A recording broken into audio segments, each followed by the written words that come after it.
লুকিয়ে পড়বো, কিন্তু কেন বৌদি? সব ঠিক আছে? হ্যালো সারিকা, আমার কথা শোনো। তুমি টাইম ওয়েস্ট করো না, তুমি নিজের ঘর থেকে বেরো। আমি এই পার্টিতে এখানে শুনেছি তোমার জীবনের ঝুঁকি আছে, কেউ তোমাকে ওখানে মারতে আসছে। সারিকা প্লিজ ঘর থেকে বেরো। কি বলছো তুমি বৌদি? Hello hello. ওই লোকটা যেই হোক, ও তোমার লেফট সাইড দিয়ে আসবে। আমিও পুলিশ নিয়ে আসছি ওখানে। প্লিজ প্লিজ তুমি টাইম ওয়েস্ট করো না, ঘর থেকে বেরিয়ে পড়ো। হ্যাঁ হ্যাঁ, কিন্তু বৌদি হ্যালো।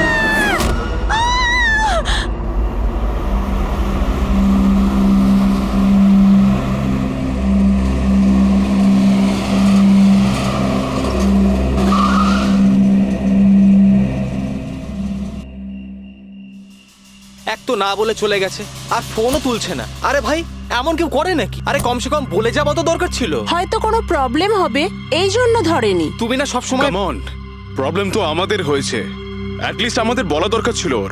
আর না তো কি, একদম বাচ্চাদের মতো ব্যবহার, কারো চিন্তাই করে না। সি গাইস লিসেন, প্রথমে ঘরের ভেতর ঢুকে দেখি। এটাও তো হতে পারে যে ঘরের ভেতর রয়েছে। চলো চলো।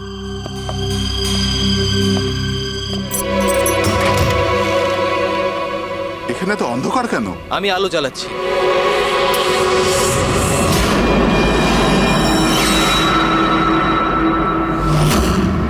এসব কি? সারিকা, আমার আগে থেকেই মনে হচ্ছিল যে ওই মেয়েটার প্রাণের সংশয় আছে। এই কথাটা আমার হালকাভাবে নেওয়া উচিত হয়নি, ওদের ভরসা করাই উচিত হয়নি। তুমি এত কেন ভয় পাচ্ছ? হয়তো মেয়েটা ঠিকই আছে। তুমি জানো না অভিজিৎ, এই মেয়েটার এমন একটা রোগ আছে যার কারণে যে কোনো সময় ওর জীবন যেতে পারে। কেউ যা খুশি করতে পারে ওর সঙ্গে, কিন্তু ও জানতেই পারবে না। জানতে পারবে না? স্যার, ওকে কোমাতে আছে? না, কমায় না, একটা অদ্ভুত রোগ। আমিও এই রোগের ব্যাপারে আগে কখনো শুনিনি। একটা অসুস্থ মেয়েকে তার পরিবারের লোক মারতে কেন চাইবে? যতটা আমি ওদেরকে চিনেছি, আমার মনে হচ্ছে যে ওদের ভাবসাব খুব একটা সুবিধার নয়। সারিকার সঙ্গে আমার কয়েকদিন আগেই দেখা হয়। একদিন আমি অফিস থেকে যখন বাড়ি যাচ্ছিলাম,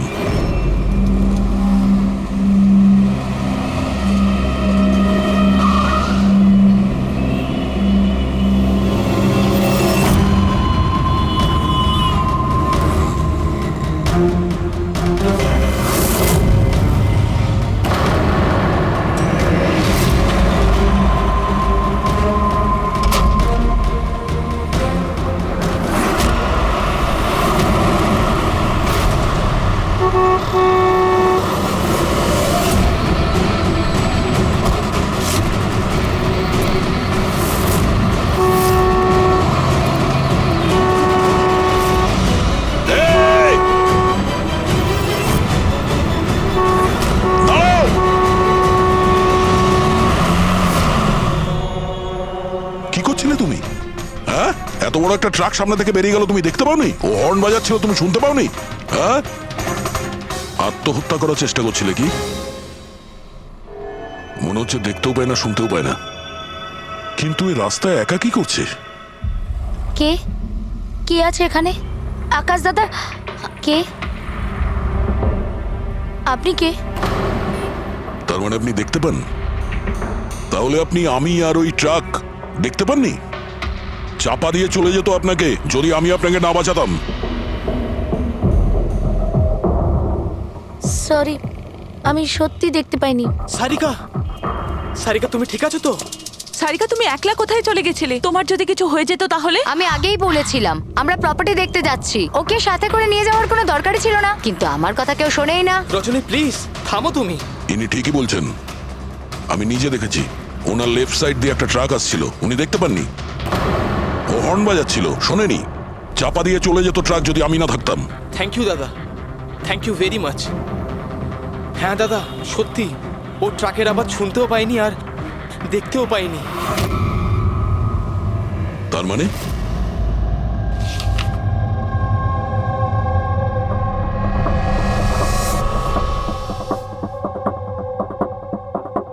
এইসব আপনি মানে আপনার শুধু জিনিস আর সবার এই ডান দিকটা নজরে আসে না, শুধু বাঁ দিকটা নজরে আসে। হ্যাঁ স্যার। তার মানে এই মুহূর্তে আমি আপনার সামনে আছি, আপনি আমার অর্ধেকটা দেখতে পাচ্ছেন, আমার এই ডান দিকটা আপনি দেখতে পাচ্ছেন না? না স্যার, দেখতে পাই না। আমার যত কাছে কেউ থাকুক না কেন, যদি সে আমার বাঁ দিকে দাঁড়িয়ে থাকে তাহলে না আমি তাকে শুনতে পাই আর না দেখতে পাই স্যার। আমার এই সমস্যাটা রয়েছে স্যার, হেমি স্পেশাল নেগলেক্ট। এই রোগের কারণের জন্য স্যার আমার মাথা লেফট সাইড রেজিস্টার করতে পারে না স্যার, শুধুমাত্র ডান দিকটাই বুঝতে পারি আমি স্যার। সেই জন্য আপনি এইসব পেন্টিংস, এই লোকজন সবার ডান দিকটাই দেখতে পাই আমি স্যার। তাহলে এই অসুখের কোনো ট্রিটমেন্ট নিশ্চয়ই আছে। আর আপনারা ওনাকে রাস্তায় যেতে দিলেন কি করে? আপনারা তো জানতেন যে ওনার সঙ্গে কি হচ্ছে, তারপরেও যদি কিছু হয়ে যেত ওনার। স্যার আপনি বলুন স্যার, ওর তো নিজের বুদ্ধি ব্যবহার করার দরকার ছিল। ওর কি দরকার ছিল রাস্তায় একা যাবার? আর এ কোনো ছোট বাচ্চা নাকি যে 24 ঘন্টা ওকে নজরে রাখতে হবে? ইনফ্যাক্ট আমরা এর জন্য একটা বেবি সিটার রেখে নিই যে 24 ঘন্টা ওর দিকে নজর রাখবে। এখন এসব বলে কি হবে? হ্যাঁ, ভুল আমাদের হয়েছে, এটা তোমরা মানো আর না মানো আমি মানি। Sir, I am so sorry sir. Sir এই ভুল আর দ্বিতীয়বার আর হবে না। সারিকা আমার ছোট বোন, আর এর খেয়াল রাখার আমার দায়িত্ব স্যার। কারেক্ট। এরপর থেকে এরকম কোনোদিন হবে না। আর তাছাড়া এখন তোমার ওষুধ খাওয়ার সময় হয়েছে না, চল ওষুধ খাবে। স্যার এটা তো খুবই ভয়ঙ্কর রোগ। যদি কেউ ওর লেফট সাইডে সোজাসুজি অ্যাটাক করে তাও ও বুঝতে পারবে না। এক্স্যাক্টলি, এই ব্যাপারটাতেই আমার ভয়। এক তো এই অসুখ, তার উপরে কোটি টাকার সম্পত্তির একলা ওয়ারিশও। সারিকার মা বাবা একটা অ্যাক্সিডেন্টে মারা গেছে, সারিকা বেঁচে গেছে, কিন্তু ওর এই হেমি স্পেশাল নেকলেট অসুখ হয়ে গেছে। ওর আশেপাশেও দেখভাল করার জন্য তো অনেক লোক আছে, কিন্তু তার মধ্যে জানি না কতজন আছে যারা সৎভাবে ওর ভালো চায়। এরকম কেন মনে হচ্ছে তোমার? অভিজিৎ, ওই উইল অনুযায়ী সারিকার পরে পুরো সম্পত্তি এই আত্মীয়দেরই পাওয়ার কথা। আর আমার প্রথম থেকেই এদেরকে খুব একটা ভালো লাগছে না। আর এই কিছুদিন আগে আমি ওর বার্থডে পার্টিতে গেছিলাম। চলো সারিকা, এবার কেকটা কাটো। দাদা আর 2 মিনিট ওয়েট করে যাই, দয়া স্যার হয়তো চলে আসবেন। আমি ওনাকেও ইনভাইট করেছি। অন্তত আমাদেরও বলতে পারতে। আরে কে কি বললো না ভাই? Oh I am so sorry, আসতে একটু দেরি হয়ে গেল। Many many happy returns of the day, happy birthday. I will take it, দাও। আপনি আপনাকে ঠিক চিনতে পারলাম না। আমি বলছি, এ হলো কৃতি। সারিকার মতো পেশেন্টদেরকে হ্যান্ডেল করার জন্য ইনি ট্রেনিং নিয়েছেন, আর আমি ইনাকে 24 ঘন্টা সারিকার সাথে থাকার জন্য অ্যাপয়েন্ট করেছি। আশা করি আপনি সারিকাকে নিয়ে আর চিন্তিত হবেন না। একদম। আর আমাদেরও মনে হয় যে কৃতি থাকলে সারিকা সেফ থাকবে। অ্যাবসলিউটলি। আমারই ভুল হয়েছে, শুধু আমার ভুল। আমার সারিকাকে ওদের ভরসায় ছাড়া উচিত হয়নি। আমার মেরে দিয়েছে হয়তো ওরা ওকে। বাড়ি এসে গেছে।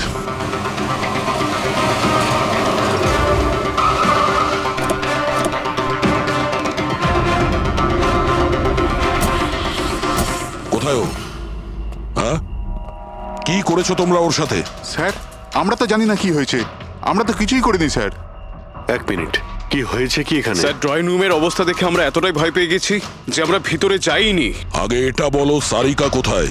স্যার আমরা কিচ্ছু জানি না, আমরা কিচ্ছু দেখিনি স্যার। আমরা এইসব দেখে ঘাবড়ে গিয়েছিলাম আর সোজা আপনাকে ফোন করেছিলাম। ঠিক আছে, আমরা দেখে নিচ্ছি। পঙ্কজ, এদের সবার স্টেটমেন্ট রেকর্ড করো, আর কাউকে ভিতরে আসতে দেবে না।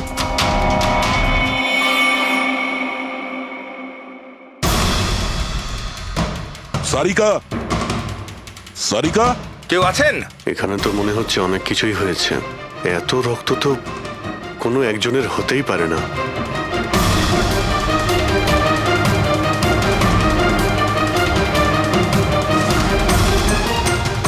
স্যার হ্যাঁ? স্যার এই দেখুন, কেউ লুটপাট করার জন্য ঢুকেছিল, কিন্তু টাকা নিয়ে বেরোতে পারেনি। যেই ওকে বাধা দেওয়ার চেষ্টা করেছিল তার উপরেই আক্রমণ করে। স্যার, লাশ! সারিকা?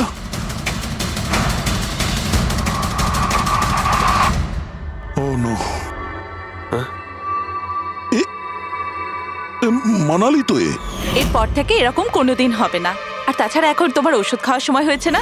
সারিকার ছোট বৌদি, জয়ন্তর স্ত্রী। তাহলে ও কোথায় আছে?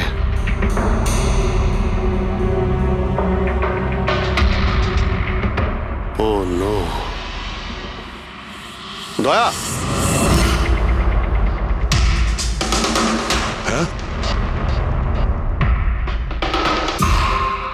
এ হলো কৃতি। সারিকার মতো পেশেন্টদেরকে হ্যান্ডেল করার জন্য ইনি ট্রেনিং নিয়েছেন। এটা তো কৃতি। তুমি চেনো? হ্যাঁ, প্রীতি স্যার, পালস চলছে, এখনো বেঁচে আছে। এ সারিকার রুমের বাইরে?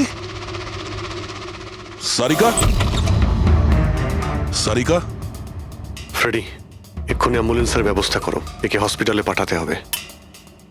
সারিকা? সারিকা?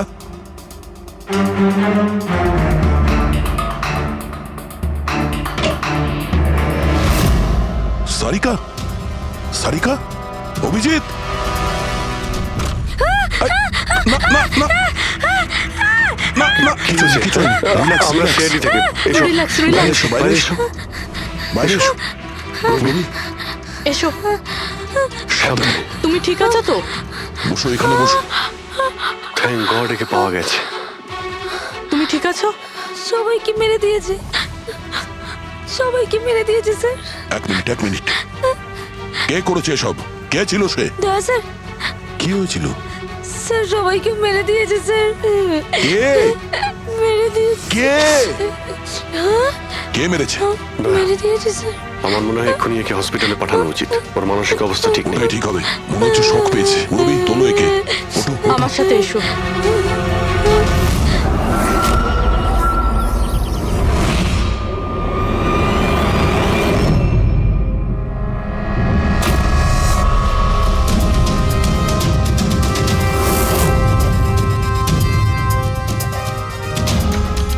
স্যার, আপনি আমাকে ঘরে কেন যেতে দিচ্ছেন না? আমার বউ খুন হয়েছে। স্যার প্লিজ, স্যার প্লিজ, আমি একবার দেখতে চাই, শুধু একবার। মিস্টার জয়ন্ত, আপনার স্ত্রীর খুন হওয়ার জন্য আমরা খুব দুঃখিত, কিন্তু আমরা আপনাদেরকে ভেতরে যেতে দিতে পারি না। 3 জনের উপর হামলা হয়েছে, একজন মারা গেছে, একজন আহত, আর একজন শক পেয়েছে। আর আপনারা বলছেন যে আপনারা কিছুই জানেন না। হ্যাঁ, সত্যি আমরা কিচ্ছু জানি না স্যার। ইনফ্যাক্ট আমরা এখানে কেউ ছিলামই না স্যার। আমরা সবাই নিউ বোম্বেতে ছিলাম একটা পার্টিতে। কোন পার্টি? স্যার একটা ফ্রেন্ডের রিসেপশনের পার্টি। তো আপনারা সবাই ওখানে গিয়েছিলেন তো? মানালি? ও বাড়িতে কেন ছিল? স্যার মানালি আমাদের সঙ্গে গিয়েছিল। বাড়িতে শুধু সারিকা আর কৃতি ছিল, কারণ স্যার সারিকা শরীর খারাপ ছিল। কিন্তু স্যার এই পার্টি থেকে হঠাৎ মানালি কি করে হারিয়ে গেল আমরা কিচ্ছু জানি না স্যার। স্যার, হ্যাঁ পূরবী? স্যার এই দেখুন, এর নখে এবং এর বডিতে অনেক গুঁড়ো চুল পাওয়া গেছে। স্যার, এই কাঁচের টুকরোগুলো দেখুন, বেশ মোটা, মনে হচ্ছে কারো চশমার কাজ।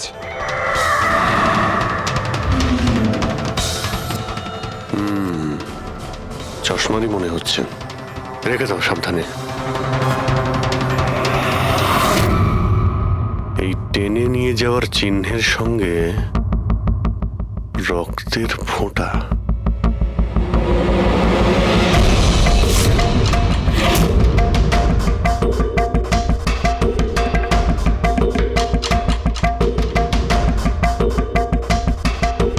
এখানে এতটা রক্ত, মানে এখানে এসে দাঁড়ায় আর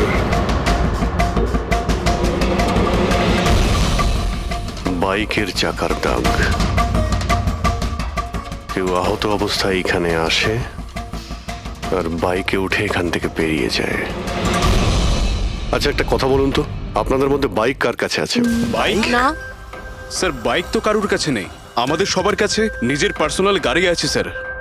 এই বাড়িতে টোটাল 5টা কার আছে স্যার। কিন্তু অভিজিৎ এটা কেন জিজ্ঞাসা করছো? কারণ কেউ খুবই আহত অবস্থায় বাইকে উঠে এখান থেকে চলে গেছে, আর আমার পুরো বিশ্বাস যে খুনি সেই। আই থিঙ্ক এর জবাব সারিকাই দিতে পারবে। ওর জ্ঞানটা একবার ফিরে আসুক। বাই দ্য ওয়ে, আপনাদের মধ্যে কি কারো চোট বা আঘাত লেগেছিল? আঘাত আমাদের? স্যার আপনার কথার মানে কি? আমাদের কেন চোট লাগবে? আপনারা আমাদেরকে সন্দেহ করছেন? যতক্ষণ এই কেসটা সলভ না হবে আমরা সবার উপরেই সন্দেহ করব। আর আপনারা যদি আমাদের সঙ্গে সহযোগিতা না করেন তাহলে আমাদের সন্দেহ আরো বেড়ে যাবে। হ্যাঁ, তাই প্লিজ কোঅপারেট।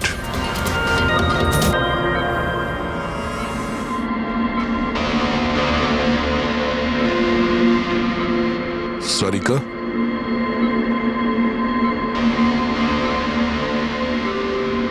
আচ্ছা তুমি কি ঠিক আছো? অভিজিৎ, সারিকা, দয়া স্যার। তুমি ঠিক আছো? স্যার মানালি বৌদি আর কৃতি স্যার। কৃতি ঠিক আছে, কিন্তু মানালি মারা গেছে। সামলে কৃতি।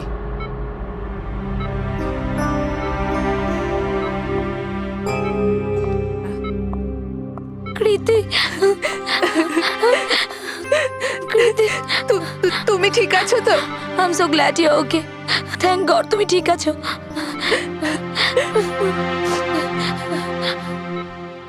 আচ্ছা কাল এক্স্যাক্টলি কি হয়েছিল তুমি বলতে পারবে?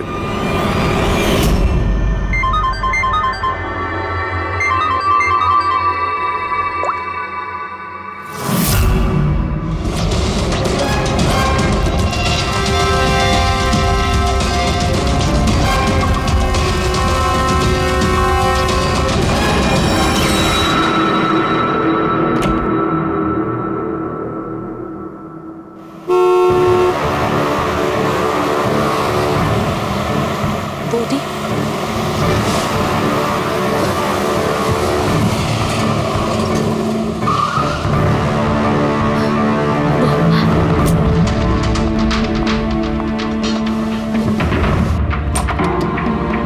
সারিকা,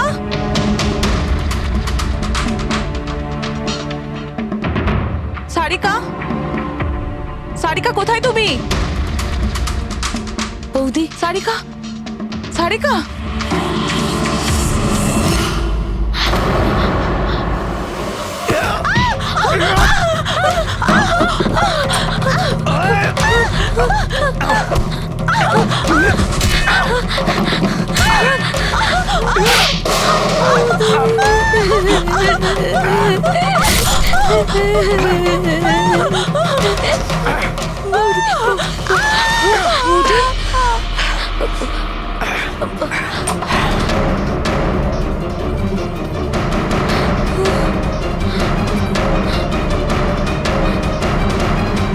কৃতি, কৃতি, কৃতি।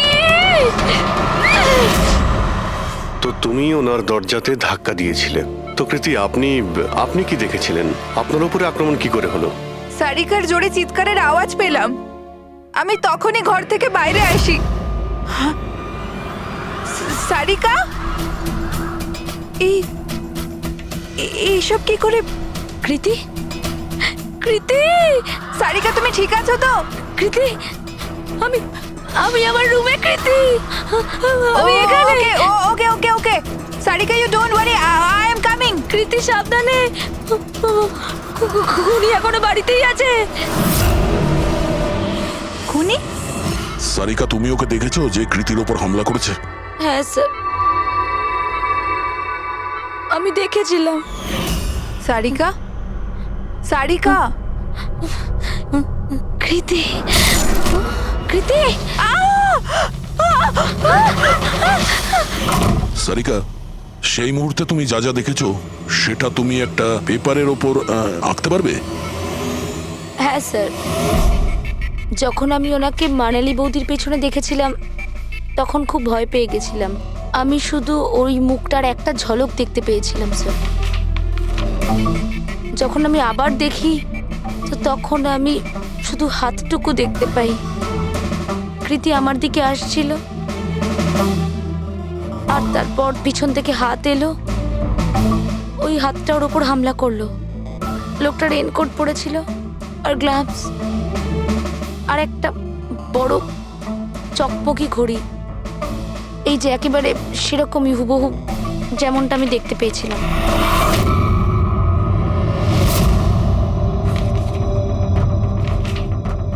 আই হোপ এই অর্ধেক ছবিগুলো দিয়ে আপনারা কিছু উপকার পেয়ে যাবেন হয়তো। চিন্তা করো না, এই অসম্পূর্ণ ছবিটা আমরা কমপ্লিট করব। ফেডরিক, মনোহরের কাছে এই পেন্টিং গুলো নিয়ে যাও আর বলো যে এই স্কেচ যেন কমপ্লিট করে।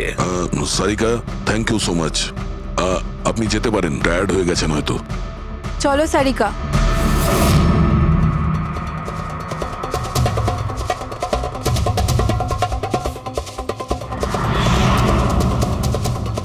এই লোকটাকে তো আগে কখনো দেখিনি স্যার। হতে পারে শুধু এই কাজের জন্যই হায়ার করা হয়েছিল। আর ঠিক সময়ে মানালি ওর প্ল্যানটা ভেস্তে দিল। খুব মন দিয়ে দেখো এই স্কেচটা। এটা সেই লোকটার ছবি যে মানালিকে খুন করেছিল। আপনারা কি একে কোনোদিন দেখেছেন? আমি তো বুঝতেই পারছি না আমাদের কেন সন্দেহ করা হচ্ছে। এক্স্যাক্টলি, আমরা সবাই সারিকার আপনজন। আর আজ আমরা বিজনেসের সব কাজ ছেড়ে এখানে এসেছি শুধুমাত্র সারিকার জন্য। আর আপনাদের মনে হচ্ছে আমরা ওকে মারতে চাইছি? স্যার যে মারা গেছে ও আমার বউ স্যার, আর সারিকা আমার বোনের মতো। স্যার, আমি যখন খুব ছোট ছিলাম আমার বাবা মা মারা গিয়েছিল। সারিকার বাবা মাই আমাকে আদর যত্ন করে বড় করে তুলেছে। আমি আজ যা কিছু হয়েছি ওনাদের দুজনের জন্যই হয়েছি। আর স্যার, আমি সারিকাকে আমার নিজের প্রাণের চেয়েও বেশি ভালোবাসি। এক্স্যাক্টলি, এক তো আমরা ওর জন্য নার্স রাখলাম আর আপনারা সবাই আমাদেরকেই সন্দেহ করছেন। হ্যাঁ, সন্দেহ করছি তোমাদের সবাইকে। আমি নিজের চোখে দেখেছি কতটা ভালোবাসো তোমরা ওকে। আপনারা সবাই ভালোভাবেই জানেন যদি ওই বেচারির কিছু হয় তাহলে ওর কয়েকশো কোটি টাকার সম্পত্তির তোমাদের সবার মধ্যে ভাগ হবে। ওকে বাড়িতে রেখে তোমরা সবাই পার্টিতে গিয়েছিলে। ওখানে মালিনী কোনো কথা শুনেছিল যে কোনো খুনি ওকে মারতে চলেছে। মালিনী কাউকে কিছু না বলেই নিজে ওকে সাবধান করে আর চলে যায় সেখানে যেখানে খুনি মানালিকে মেরে ফেলে। আর যদিও পার্টিতে এই কথাটা শুনে থাকে তাহলে আপনাদের মধ্যে কেউ হবে? কেউ না? ঠিক আছে, তোমরা এখন যেতে পারো, কিন্তু একটা কথা ভালো করে মনে রাখবে, আমাদের কড়া নজর থাকবে তোমাদের উপরে। অভিজিৎ, দয়া, ও বলছিল মানালি ওকে ফোন করেছিল যে মানালি পুলিশ নিয়ে ওর বাড়িতে পৌঁছচ্ছে। এক্স্যাক্টলি স্যার, কিন্তু ও না আমাদের সঙ্গে কন্ট্যাক্ট করেছে না পুলিশের সঙ্গে। হতে পারে কেউ ওর পিছু নিয়েছিল, তাই হয়তো ও ভয় পেয়ে গিয়েছিল।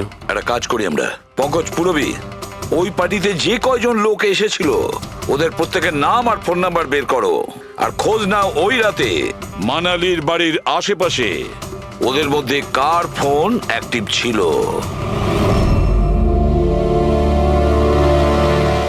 স্যার, হ্যাঁ স্যার, ওই রাতে ওখানে 250 লোক ছিল, কিন্তু স্যার একজন হচ্ছে ঈশান। ওই রাত্রেও পার্টিতে ছিল আর ওখান থেকে ও সারিকার বাড়ির দিকে গেল যখন মানালি পার্টি ছেড়ে গেল। আর ফোন ওখানেই বন্ধ হয়ে যায় ওদের বাড়িতে। স্যার, আর একটা আজব ঘটনা ঘটেছে। মানালি সেই রাতে ওই বাড়িতে ফোন করেইনি, বরং সেখান থেকে ব্যান্ড্রায় গিয়েছিল কোয়াড্রাম, আর তারপর থেকে ফোনটা সুইচড অফ। মানালির সেলফোন তোর কাছেই ছিল ওই ক্রাইম সিনে?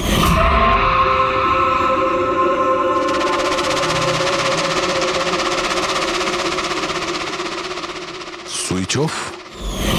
আচ্ছা, এমনটা নয় তো যে ওই ফোনটা আসলে ঈশানের ফোন, ভুল করে ওখানে পড়ে গিয়েছিল? মানে ঈশান সেই রাতে সারিকা ভিলা এসেছিল। ডাকো ঈশানকে বিউরোতে। স্যার, আমি করেছিটা কি? আমাকে এখানে কেন ডাকা হয়েছে? ঈশান, একটু আপনার চশমাটা খুলবেন? চশমা? স্যার, এটা তো উইদাউট নাম্বারের চশমা, এটা তো আমি রেগুলার পড়ি না। ডক্টর সালুকের কাছে নিয়ে যাও এটা। স্যার আমাকে এটা তো বলুন আমি করেছিটা কি?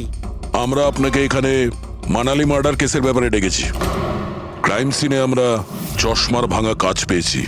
আপনার চশমাটাকে ওই কাচের সঙ্গে ম্যাচ করিয়ে দেখব। কিন্তু স্যার আমি তো ওই জায়গায় যাইনি। যদি তুমি নাই গিয়ে থাকো তাহলে তোমার ফোন ওখানে ওই ভিলাতে কি করছিল? আর মানালির ফোন তোমার বাড়িতে মান্দ্রাতে কিভাবে পৌঁছলো? ওই স্যার পার্টিতে আমাদের ফোন এক্সচেঞ্জ হয়ে গেছিল, কারণ আমাদের ফোন দুটো এক।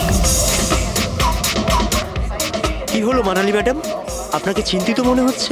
চিন্তিত আমি? না তো, আসলে আমি ওই জয়ন্ত আর আকাশকে খুঁজছিলাম। আপনি ওদের কোথাও দেখেছেন? হ্যাঁ, ওরা দুজন ভেতরেই হবে। আসলে কি হয়েছে, এত চেঁচামেচি আর এই ডিস্কোতে আমি কিছু বুঝেই উঠতে পারছি না। আপনি প্লিজ আমাকে একটু হেল্প করে দেবেন ওদের খুঁজে পেতে? আমি ওদের ভেতর থেকে আপনার কাছে পাঠাচ্ছি।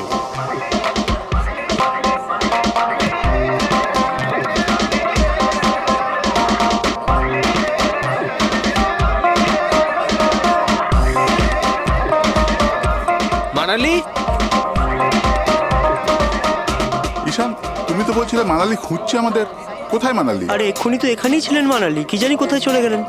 ওই দিকটা কি দেখি, চলো। স্যার আমার ফোন সুইচ অফ ছিল, এই জন্য আমি মানালিকে বলতে পারি। সেই কারণে মানালি পুলিশকে ফোন করতে পারেনি। স্যার আমাকে বিশ্বাস করুন, আমি খুন করিনি। খুনি না হলেও খুনির সঙ্গী তো হতে পারো, যে ওখানে ওই পার্টিতে উপস্থিত ছিল। তুমি পার্টিতে মালিনীর সমস্ত কথা শোনো, আর যখনই মানালি ওখান থেকে বেরোয় তুমি মানালির পিছু নাও। কোনো কায়দা করে তুমি মানালির ফোন তোমার বাড়ি ব্যান্দ্রাতে পাঠিয়ে দিলে, আর ওখানে পাওয়া চশমার কাঁচের টুকরো, আমাদের সন্দেহ ওটা তোমার চশমার রিপোর্ট তো আমরা পেয়েই যাব আমাদের ফরেন্সিক ল্যাব থেকে। ঈশান, শুধু ঈশানের কাছে কোনো কারণ নেই, কিন্তু সবার কাছেই কোনো না কোনো কারণ আছে সারিকাকে মারার জন্য। দিয়া আর অভয়, এদের দুজনের তো টাকার খুব প্রয়োজন ছিল, হতে পারে এরা দুজন করেছে। আর এদের প্রত্যেকের কাছে একটাই অজুহাত আছে, যে ওরা রিসেপশনের পার্টিতে ছিল। স্যার এরা সবাই ওই রিসেপশন পার্টিতে প্রেজেন্ট ছিল, কিন্তু কোনো একজন খুনিকে ফোন করে সারিকা ভিলায় যেতে বলেছিল লেফট দিয়ে, যাতে সারিকা কিছু বুঝতে না পারে। তারপর সারিকাকে মারবে, কৃতিকে মারবে, আর সবাই ভাববে দেখে যেন মনে হয় চুরি করার উদ্দেশ্যে খুনটা হয়েছে। আর এই সব কিছুই মালিনী শুনে ফেলে। তারপর ননদকে বাঁচানোর জন্য ও বাড়ি ফিরে আসে, কিন্তু ও সেখানে খুন হয়। কিন্তু মারা যাওয়ার আগে ও খুনিকে আহত করেছিল। খুনি যাওয়ার সময় কৃতির উপরে হামলা করে, লুটের মাল আর ননদকে ফেলে তারপরে সে বাইকে করে পালিয়ে যায়। শুধু একবার এই খুনির ব্যাপারে কিছু যদি জানতে পারি না, কিছু, তাহলে ধরে নাও মাস্টার মাইন্ড আমাদের হাতে। স্যার খুনির বাইকের টায়ারের চিহ্ন, আশেপাশে পড়ে থাকা রক্তের ফোঁটা সব চেক করেছি, কিন্তু কিচ্ছু জানতে পারিনি। স্যার মনে হয় যে খুনির কোনো পাস্ট রেকর্ড নেই। এর মানে হলো খুনি কোনো পেশাদার অপরাধী নয়। স্যার মানালির জামা কাপড় থেকে আর নখ থেকে যে চুলগুলো পাওয়া গেছে, সালুঙ্কে স্যার সেটা টেস্ট করছে, হয়তো কিছু পাওয়া যাবে।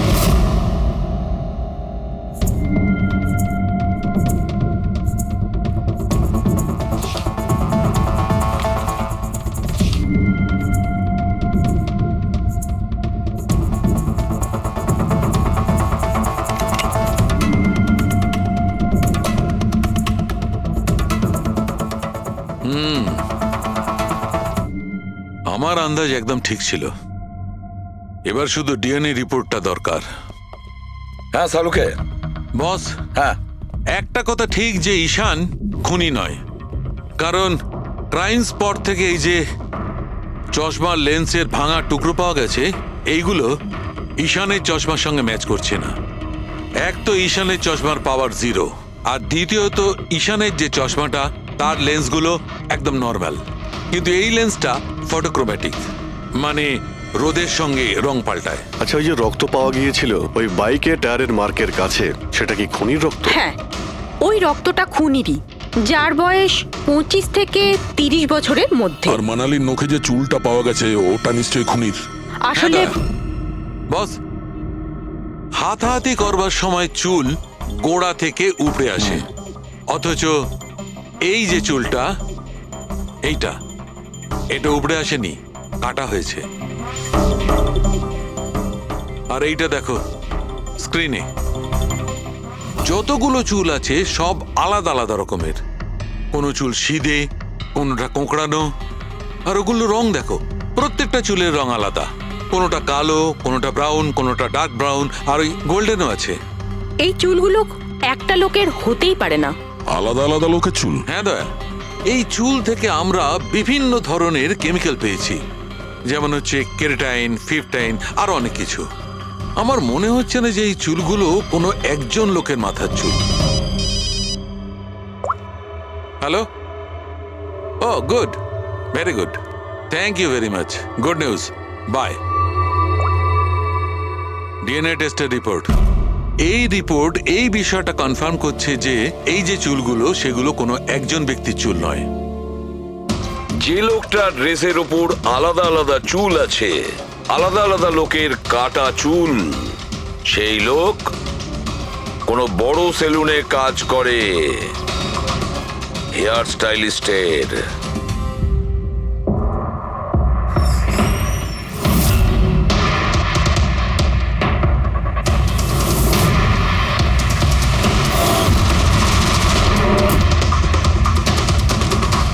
স্যার, এ তো বিমল, আমাদের স্পায়ের স্টার হেয়ার স্টাইলিস্ট। স্যার, এখানে যেই আসুক না কেন সবাই ওর কাছেই হেয়ার স্টাইল করতে চাইতো। কিন্তু স্যার, এই কিছুদিন ধরেই হলো এই টাকা পয়সা নিয়ে ভীষণ চিন্তিত থাকতো। এর জুয়া খেলার খুব অভ্যাস ছিল। কিন্তু স্যার, এ খুন করবে এটা স্যার আমি একদম ভাবতেই পারছি না। যাই হোক, এখনো কোথায় আছে বলতে স্যার, পারবেন? একে এখন কোথায় পাবেন এটা আমি বলতে পারবো না, তবে কিছুদিন যাবত এখানেও কাজে আসছে না, আর নাও ও আমার ফোন তুলছে। আপনি ওর ফোন নাম্বার আর অ্যাড্রেসটা দিন আমাদের। হ্যাঁ স্যার, আমি এখনই আনছি।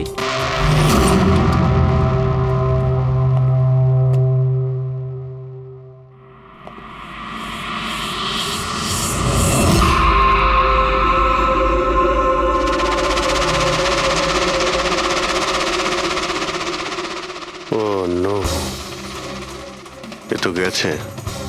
বিষ খেয়েছে। এখানে আঘাত লেগেছে, আর এই কাঁধেও নখের চিহ্ন। মানে এই হলো সেই যে মানালিকে খুন করেছে। দেখো কিছু পাওয়া যায় কিনা।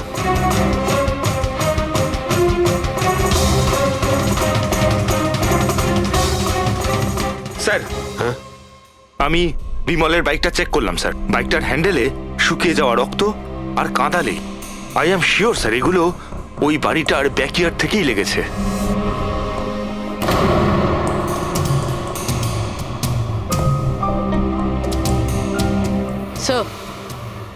স্যার, এই ভেঙে যাওয়া চশমা আর এই রেনকোট পেয়েছি। রেনকোটে রক্ত লেগে আছে।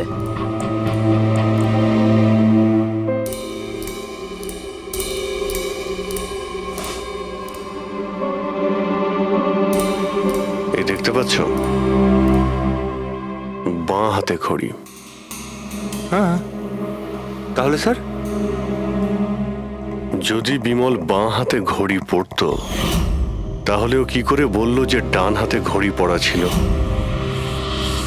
হাতে পার্টিতে মানালি কেউ সারিকাকে খুন করবে সেই আলোচনা শুনে ফেলে, আর তখন মানালি ঈশানের কাছে সাহায্য চায়। ওকে বলে যে জয়ন্ত আর আকাশকে ওখানে পাঠিয়ে দিতে। এর মানে আকাশ আর জয়ন্ত দুজনেই নির্দোষ। বাকি রইল এই তিনজন, রজনী, অভয় আর দিয়া। ওই খুনের মাস্টারমাইন্ড এই তিনজনের মধ্যেই কেউ হবে। আচ্ছা স্যার, ওই কলের অন্যদিকে কে ছিল? স্যার, ওই বিমল হতে পারে। না স্যার, আমি বিমলের ফোন রেকর্ড চেক করেছি। ওই রাত্রে ওদের মধ্যে কেউই বিমলকে ফোন করেনি। তাহলে অপর প্রান্তে কে ছিল সেদিন? ল্যান্ডলাইন? আচ্ছা, ওদের বাড়ির ল্যান্ডলাইন ফোন? হ্যাঁ, হতে পারে। ফ্রেডি, পঙ্কজ, একটু খোঁজ নিয়ে দেখো তো 11টার আশেপাশে ওদের ল্যান্ডলাইনে কেউ ফোন করেছিল কিনা। ওই মেয়েটার কথা অনুযায়ী খুনি ডান হাতে ঘড়ি পড়েছিল, যেখানে বিমল বাঁ হাতে ঘড়ি পড়েছিল। আর ও এটাও বলেছিল যে খুনি যে রেনকোট পরেছিল সেটা ব্লু কালারের ছিল, কিন্তু আমরা বিমলের বাড়ি থেকে যে রেনকোট পেয়েছি সেটা কালো ছিল। হতে পারে সারিকা কিছু ভুল করেছিল, ঠিকমতো দেখতে পাইনি ও। স্যার স্যার ওই রাতে 11:30টার সময় ওই বাড়ি থেকেও ফোন করেছিল। কে ফোন করেছিল? আপনারা সত্যি বলছেন এই সব কিছুর পেছনে আমার নিজের লোকের হাত আছে? একটু অপেক্ষা করুন, সব জানতে পারবেন। স্যার আপনারা আবার কেন খোঁজ খবর নিচ্ছেন? একবার তো খোঁজ খবর নিয়েছেন। সেদিন প্রমাণ একত্রিত করার জন্য আর আজ কেস ক্লোজ করার জন্য। আপনি একটু অপেক্ষা করুন, এখনই সবকিছু জানতে পেরে যাবেন। স্যার, পেয়ে গেছি। কিন্তু এটা তো সেই রেনকোটটাই যেটা ওই খুনি পড়েছিল। এখানে কি করে এলো? বলছি, তুমি বলেছিলে যে মানালি তোমাকে দৌড়ে এইখানে বাঁচাতে এসেছিল। কারণ ও ওখানে পার্টিতে শুনেছিল যে কেউ তোমাকে খুন করতে চায়। কিন্তু সে খুনি ছিল না, সেই ছিল যে এই পুরো প্ল্যানটা করেছিল। আর যার সঙ্গে ওর ফোনে কথা হয় সেও কিন্তু খুনি নয়, অন্য কেউ ছিল। সেই সময় এই বাড়িতেই সে তোমার সঙ্গে উপস্থিত ছিল। বাড়িতে? ওই সময় আমার সাথে কৃতি, কারেক্ট? এটা পুরো প্ল্যান ছিল। খুনি কাজ ভেঙে বাড়ির ভেতরে ঢোকে, কিন্তু গন্ডগোল তখন হলো যখন ও মানালিকে মারল সারিকা ভেবে। মানালি তো মারা গেল, কিন্তু মরার আগে ও খুনিকে এতটাই আহত করে দিয়েছিল যে খুনি এখানে সারিকাকে মারার জন্য দাঁড়ায়নি, পালিয়ে গেছে। স্যার স্যার 1 মিনিট, যদি খুনি পালিয়ে গেল তাহলে কৃতিকে কে মারলো? কারণ সারিকা নিজের চোখে কৃতির ওপর হামলা হতে দেখেছে। হ্যাঁ, আমি দেখেছিলাম। ওই হাতটা এলো আর ও কৃতির ওপর হামলা করেছিল। হামলা তো হয়েছে, কিন্তু করলোটা কে?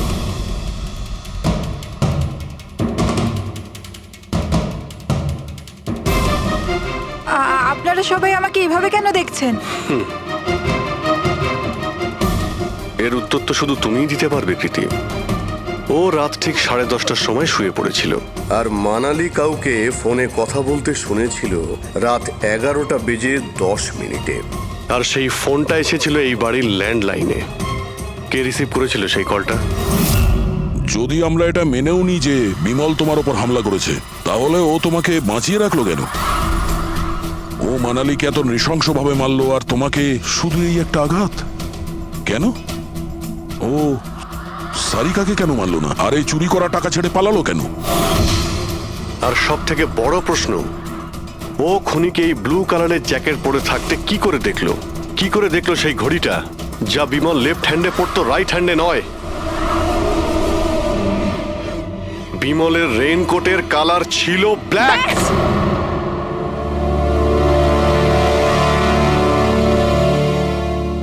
ঠিক চিনেছেন আপনারা। ওই হামলা আমি নিজেই করেছিলাম।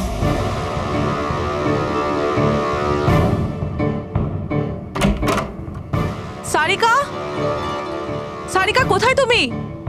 মানালি এখানে এই সময়? Sarika,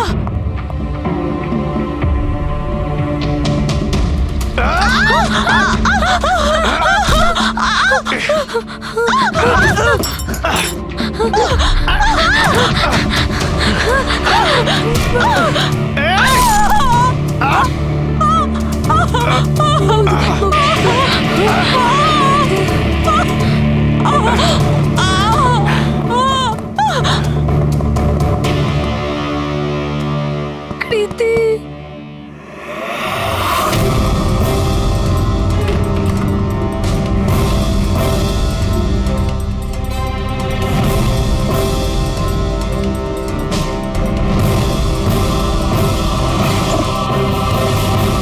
I am coming, Sarika, don't worry.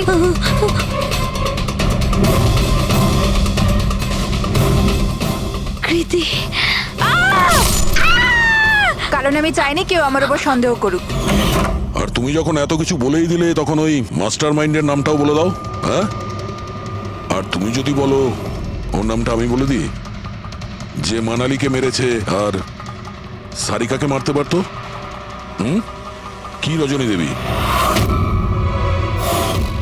আপনি জানেন আমরা কার কথা বলছি? রজনী, তুমি? হ্যালো, কিলার শার্প 11:30টায় পৌঁছে যাবে। সারিকার খেলা শেষ, যে কোনো মূল্যে করতেই হবে। ওই আমার বাকি টাকাটা? তুমি তোমার পয়সা পেয়ে যাবে। ওকে।